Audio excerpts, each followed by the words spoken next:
Hello' friends, এই ভিডিঅ'টোত মই তোমালোকক ওৱান ৱৰ্ড ছাবষ্টিটিউশ্যনৰ বিষয়ে বুজাম আৰু ওৱান ৱৰ্ড ছাবষ্টিটিউশ্যনৰ ভালেখিনি এক্সাম্পলছ দিম। চ' আহা আমি ভিডিঅ'টো আৰম্ভ কৰোঁ। ওৱান ৱৰ্ড ছাবষ্টিটিউশ্যনৰ অসমীয়া অৰ্থ হ'ল এটা শব্দ প্ৰতিস্থাপন, অৰ্থাৎ এনেকুৱা এটা শব্দ যিটো শব্দ ভাষা লিখা বা কোৱাৰ সময়ত কিছুমান শব্দৰ ঠাইত কেৱল এটা শব্দ কৈ বা লিখি ভাষাক অধিক প্ৰভাৱশালী আৰু আকৰ্ষণীয় কৰি তোলা হয়। One word substitution is a literary device. One word substitution বা এটা শব্দ প্ৰতিস্থাপন হ'ল এটা সাহিত্যিক উপকৰণ where you replace a word in a sentence or phrase with another word that has similar meaning. য'ত কোনো সেন্টেন্স বা ফ্ৰেজ এটাত থকা কোনো এটা শব্দ আঁতৰাই আন এটা শব্দ ব্যৱহাৰ কৰিব পাৰোঁ যাৰ অৰ্থ একেই, বা এটা সেন্টেন্স আমি এটা শব্দত প্ৰকাশ কৰিব পাৰোঁ। এটা সেন্টেন্স আমি এটা শব্দত প্ৰকাশ কৰিব পাৰোঁ যাৰ অৰ্থ একেই। In one word substitution, a single word is replaced with another word. Sentence বা ফ্ৰেজত থকা শব্দ এটা আঁতৰাই সেই ঠাইত একে অৰ্থ থকা ৱৰ্ড বা শব্দ ব্যৱহাৰ কৰা হয়। The new word has a similar meaning. নতুন ৱৰ্ডটো same meaning বা অৰ্থ থাকে।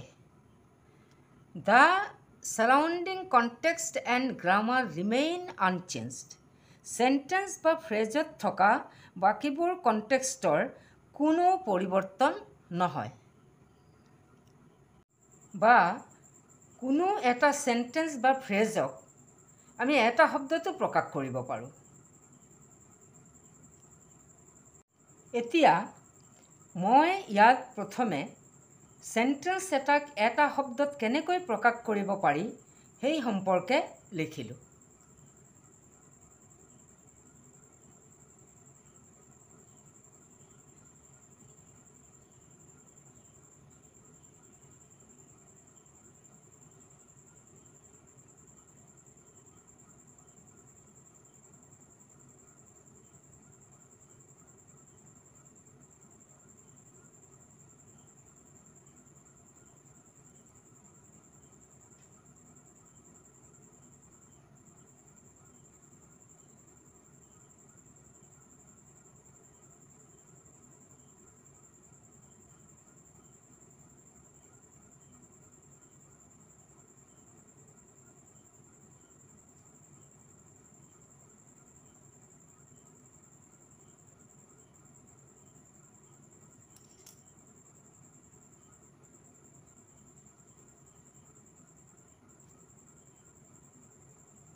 তাৰোপৰি আগত কোৱাৰ দৰে আমি চেণ্টেন্স এটাত এটা শব্দ আঁতৰাই একে মিনিং বা অৰ্থ থকা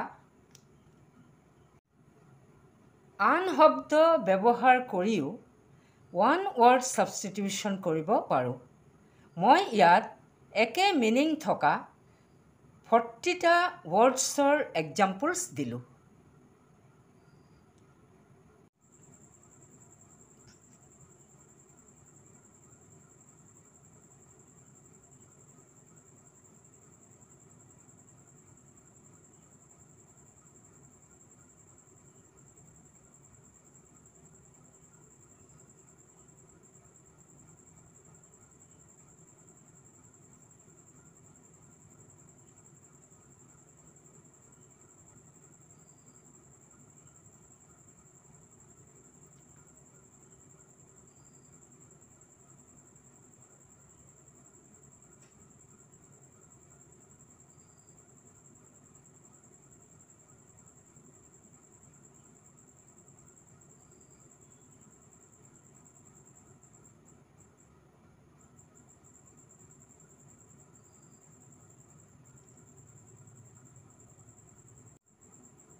এনেকৈ আমি দুই ধৰণে ওৱান ৱৰ্ড ছাবষ্টিটিউশ্যন কৰিব পাৰোঁ।